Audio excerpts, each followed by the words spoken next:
میں ان ستاروں کی قسم کھاتا ہوں جو پیچھے ہٹ جاتی ہیں اور جو سیر کرتے اور غائب ہو جاتی ہیں،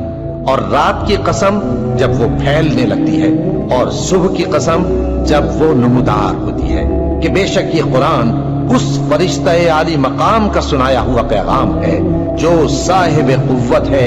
مالک عرش کے ہاں اونچے درجے والا ہے، سردار ہے، ساتھ ہی امانت دار ہے۔ اور مکے والو، تمہارے رفیق یعنی ہمارے پیغمبر صلی اللہ علیہ وآلہ وسلم دیوانے نہیں ہیں، اور بے شک انہوں نے اس فرشتے کو آسمان کے کھلے کنارے پر دیکھا ہے،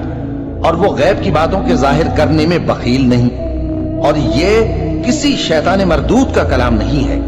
پھر تم لوگ کدھر جا رہے ہو؟ یہ قرآن تو تمام جہانوں کے لیے نصیحت ہے، یعنی اس کے لیے جو تم میں سے سیدھی راہ چلنا چاہے،